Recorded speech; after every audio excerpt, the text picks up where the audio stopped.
জয় বৃন্দায় তুলসী মহারানী কি জয়। হরে কৃষ্ণ, রাধে রাধে। বন্ধুরা, আজকে ভাবলাম একটা জিনিস তোমাদের দেখাবো। জানি না কে কি নামে জানো, কিন্তু আমি ছোটোবেলা থেকেই দেখে এসেছি, আর আজকে তোমাদের দেখাচ্ছি। চলো।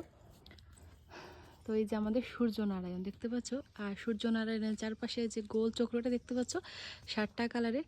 তো ছোটোবেলা থেকে শুনে এসেছি সেটা নাকি দেবসভা বসে আর কি, সূর্যনারায়ণকে ঘেরে সবাই দেবসভা বসে, মানে সব দেবতারা এইখানে বসে আর কি। যদি কোনো পুণ্য আত্মা দেহ ত্যাগ করে মানে উনি বৈকুণ্ঠবাসী হন, তাহলে আর কি সূর্যনারায়ণের এখানে এই দেবসভাটা দেখা যায়। মানে এটাই প্রমাণ যে কোনো মানে সৎ আত্মা, সৎ ব্যক্তি দেহ ত্যাগ করেছেন, বৈকুণ্ঠ গমন করেছেন। মানে যদি বৈকুণ্ঠ ধামে যান তাহলে এই দেবসভাটা দেখা যায়। তো কতটুকু সত্যি কতটুকু মিথ্যা সেটা আমিও জানি না, আমি ছোটোবেলায় শুনেছি, সেটাই তোমাদের সাথে শেয়ার করলাম। আর সেটা মানে কী কারণে হয়, যদি কেউ জেনে থাকো তাহলে আমাকে কমেন্টে সবাই জানিও, আমিও মানে বুঝতে পারবো যে জিনিসটা কিসের জন্য হয়।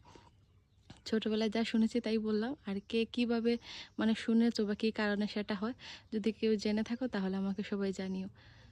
মানে খুব সুন্দর লাগছে কিন্তু, আর আকাশটা মেঘলা হয়ে আছে তো সেই জন্য আর কি মানে এত ভালো করে বোঝা যাচ্ছে না। যতটুকু বোঝা যাচ্ছে ততটুকু শেয়ার করলাম, সবাই আমাকে জানিও কিসের জন্য হয়।